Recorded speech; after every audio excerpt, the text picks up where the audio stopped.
현재 시장에서 이상한 일이 벌어지고 있습니다. 연준이 금리를 내렸는데 장기 채권 금리는 오히려 올라갔어요. 결론을 먼저 말씀드리자면 이 신호는 역사상 가장 큰 유동성 폭발로 이어질 수밖에 없습니다. 오늘 영상에서 왜 비트코인이 지금 떨어지는지, 그리고 왜 곧 폭발적으로 상승할 수밖에 없는지 전부 공개하겠습니다. 먼저 지금 비트코인은 조기 경보기 역할을 하고 있습니다. 광산의 카나리아죠. 다른 자산들이 아직 눈치채지 못한 걸 비트코인만 먼저 감지하고 있는 겁니다. 뭘 감지했냐고요? 시스템 붕괴입니다. 제가 왜 이렇게 확신하는지 말씀드리겠습니다. 딱 세 가지만 보시면 됩니다. 첫째, 미국의 재정이 더 이상 작동하지 않고 있습니다. 핵심 의무 지출이 세수의 96%를 차지하고 있어요. 이거 조금만 삐끗하면 100% 넘어갑니다. 그럼 선택지는 두 가지죠. 디폴트 아니면 돈을 찍어내는 겁니다. 근데 역사를 보면 항상 후자를 선택했고요. 둘째, 미국 국채 시장에 시한폭탄이 장착되어 있습니다. 구조적으로 취약해서 이건 터질 수밖에 없는 구조입니다. 셋째, 달러 헤게모니가 근본부터 흔들리고 있습니다. 2022년 러시아 제재 이후 게임의 룰이 바뀌었어요. 전 세계가 달러 자산을 다시 보고 있습니다. 이 세 가지가 동시에 일어나고 있습니다. 그리고 이 모든 게 한 방향을 가리키죠. 바로 유동성 폭발. 이제 어떤 메커니즘으로 이 폭발이 필연적인지 차근차근 보여드릴 테니 집중하셔야 해요. 자, 먼저 큰 그림부터 보겠습니다. 미국 재정이 어떤 상황인지부터요. 2013년만 해도 미국 정부는 일주일에 약 1,000억 달러의 당위 국채를 발행했습니다. T빌이라고 하죠. 그런데 2025년 현재는 얼마일까요? 주당 5,500억 달러입니다. 일주일에 롤오버를 총 5,500억 달러를 굴린다는 겁니다. 그 성장률을 계산해보면 연 15% 복리예요. 이게 12년째 계속되고 있습니다. 왜 이렇게 됐을까요? 이유는 단순합니다.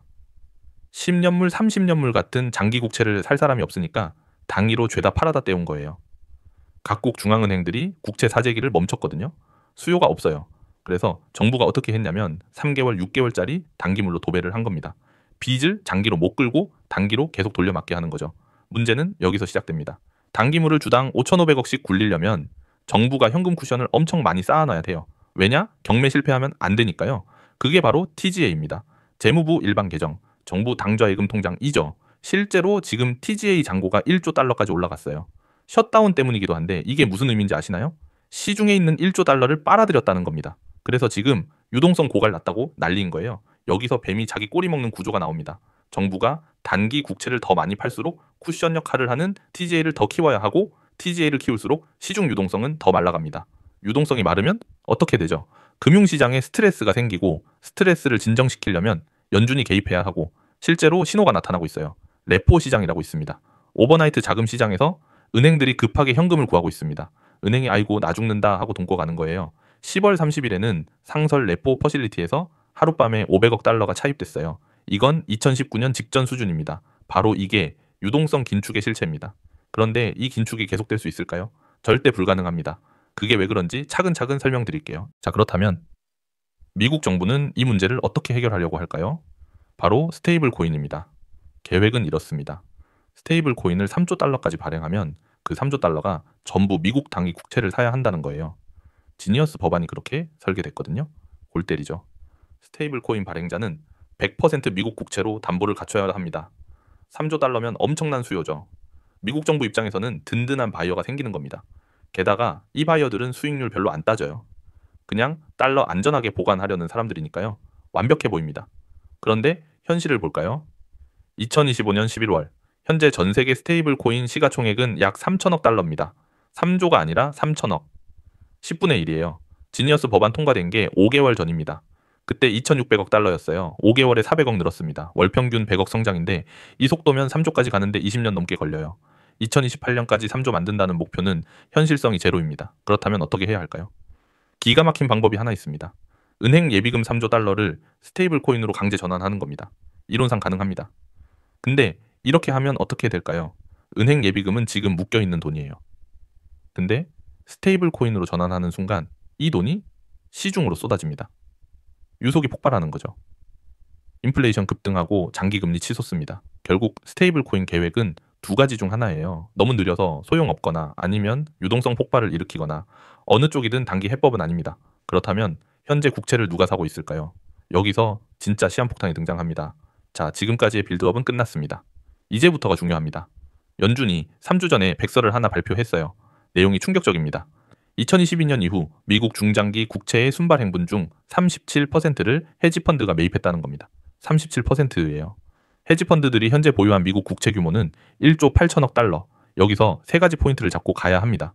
첫째, 이 헤지펀드들은 대부분 K만 제도에 있습니다. 공식 통계에는 K만이 4,650억 달러 보유한 걸로 나오는데 실제로는 1조 8천억이에요. 헤지펀드가 K만을 통해 사는 거죠. 둘째, 이들은 고레버리지로 국채를 삽니다. 베이시스 트레이드라는 걸 씁니다. 국채 사고 선물 쇼 쳐서 차익 먹는 건데 엄청난 레버리지를 끼워요. 셋째, 그래서 변동성을 극도로 싫어합니다. 시장에 변동성이 조금만 생겨도 포지션 줄여야 해요. 즉 국채를 팔아야 한다는 겁니다. 자, 이제 그림이 보이시나요? 여기서 더 나아가 또 다른 문제가 있습니다. 저 여기서 요즘 거품론으로 말 많은 AI가 여기서 나옵니다. 오픈 AI 같은 AI 기업들이 앞으로 5년간 필요로 하는 자본이 조 단위입니다. 이들도 채권 시장에서 돈 빌려야 해요. 정부도 조 단위로 빌려야 하고 AI 기업도 조 단위로 빌려야 합니다. 실제로 최근 새말트머니 미정부에 돈 빌려달라고도 했었죠. 근데 시장에 그만한 자금이 어디 있습니까? 다 죽어가는데. 게다가 AI는요. 성공하면 할수록 정부 세수는 줄어듭니다. AI가 일자리 없애면 그만큼 소득세 줄어드니까요. 정부가 필요로 하는 돈은 기하급수로 늘어나는데 세금은 줄어드는 거예요. 이 모든 스트레스가 어디서 먼저 나타날까요? 비트코인입니다. 비트코인은 아까 말씀드렸듯이 조기 경보 시스템이거든요. 시장 유동성에 스트레스 생기면 가장 먼저 반응합니다. 지금 비트코인이 작살나는 건 바로 이 스트레스를 감지하고 있기 때문이에요. 그런데 비트코인이 경보 울리고 있다는 건 무슨 의미일까요? 조만간 비트코인뿐만 아니라 시장 전체에 큰 변동성이 온다는 겁니다. 변동성 오면 어떡하죠? 헤지펀드들은 레버리지 쓰니까 변동성 싫어할 거 아니에요. 1.8조 달러 국채를 팔기 시작합니다. 장기 금리 폭등하고 시스템 마비됩니다. 그 순간 정부는 선택의 순간이 옵니다. 시스템 죽게 둘 거냐 아니면 연준이 개입해서 엄청난 유동성 풀 거냐. 역사를 보면 항상 후자를 선택했습니다. 2008년도 그랬고 2020년도 그랬죠. 바로 이게 유동성 폭발이 필연적인 이유입니다. 그런데 여기서 끝이 아니에요. 더 근본적인 변화가 일어나고 있거든요. 이해되셨다면 구독, 좋아요 한 번씩 눌러주시면 영상 제작에 큰 도움이 됩니다.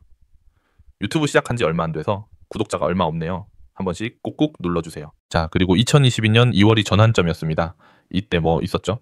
우크라이나 러시아 전쟁이 있었습니다. 이때 미국 정부가 러시아 중앙은행의 외환 보유고를 동결했어요. 그 순간 전 세계 모든 중앙은행이 깨달았습니다. 미국 국채는 더 이상 안전자산이 아니라는 걸 생각해 보세요. 어떤 나라 재무장관인데 외환 보유고를 미국 국채로 갖고 있다고 칩시다. 근데 미국이 마음에 안 들면 그걸 동결시킬 수 있다는 거예요. 이게 안전자산인가요? 그래서 각국 중앙은행들이 뭘 하기 시작했을까요? 미국 장기 국채 안 사고 금을 삽니다. 금 지금 어마어마하게 올랐죠. 실제로 2022년 이후 중앙은행 쪽 금 매입이 폭증했어요. 역사적으로 유례 없는 수준이에요. 그런데 여기서 더 중요한 게 있습니다. 그만큼 미국 군사력 신화도 깨졌다는 거예요. 우크라이나 전쟁 보세요. 러시아가 나토를 상대로 승리했습니다. 이건 단순한 전쟁 승패가 아니에요. 400년간 이어진 해양 패권 시대의 종말을 의미합니다. 항공모함 같은 대형 플랫폼은 존나 큰 표적일 뿐이에요. 좁은 해협이나 거점은 죽음의 함정이 됐고요. 그러니 지금 원잠이 핫하죠. 달러의 힘은 두 기둥 위에 서 있었습니다. 하나는 국채의 안전자산 지위, 다른 하나는 압도적 군사력. 근데 이 두 기둥이 동시에 흔들리고 있어요. 그렇다면 자금은 어디로 갈까요? 단기적으로는 금입니다. 주권국가들은 금을 이해하거든요.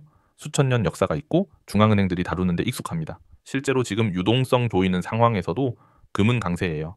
그런데 장기적으로는 비트코인이라고 봅니다. 비트코인은 금이 가진 모든 장점을 가지면서도 정부가 압류할 수 없습니다. 디지털이고 휴대 가능하고 검증 가능해요. 지금은 변동성 때문에 기관들이 꺼리지만 유동성 폭발 시작되면 상황 달라집니다. 지금 비트코인이 테크주처럼 움직이는 건 맞아요. AI 섹터 흔들리면 비트코인도 같이 흔들립니다. 근데 이건 일시적이에요. 시장이 아직 비트코인 본질을 이해 못하고 있는 거죠. 하지만 곧 깨닫게 될 겁니다. 그런데 여기서 재밌는 역설이 있어요. 금리를 내리면 경기 살아나고 인플레이션 올라가서 장기 금리는 오히려 올라갑니다. 금리 올리면 정부 이자 부담 늘어서 재정 적자 커지고 결국 장기 금리 올라가고 어떻게 하든 장기 금리는 올라가요. 유일한 해법은 화폐 가치 떨어뜨리는 겁니다. 인플레이션으로 실질 부채 줄이는 거죠. 비트코인은 바로 이 흐름의 수혜자입니다. 뭐 사실 올리더라도 레버리지 다 녹이면서 하방 찍고 올리지 개미들 태우고 바로 올리겠습니까? 어찌됐든 간에 그 순간이 마지막 매수 기회가 될 거라고 봐요. 유동성 폭발 시작되면 모든 게 바뀌겠죠. 자, 그리고 마지막으로 한 말씀만 드리고 싶습니다. 지금 시장이 이렇다 보니까 계좌를 보는 게 고통스럽다는 거 잘 압니다. 가족들은 그거 위험하다고 말리고 뉴스에선 비트코인 끝났다고 조롱하고 아마 지금 이 영상을 보고 계신 여러분은 세상에서 가장 외로운 싸움을 하고 계실 겁니다. 하지만 여러분 기억하십시오. 역사상 가장 위대한 부의 이동은 항상 대중이 비웃고 떠나간 폐허 위에서 시작되었습니다. 비트코인이 10만 달러 아래로 무너진 지금 누군가는 공포에 질려 떠나지만 누군가는 묵묵히 씨앗을 심고 있습니다. 그 차이는 지능이 아니라 용기라고 생각합니다. 지금 여러분이 견디고 있는 이 고통과 불안, 그건 훗날 여러분이 누리게 될 경제적 자유의 값을 미리 치르고 있는 것입니다.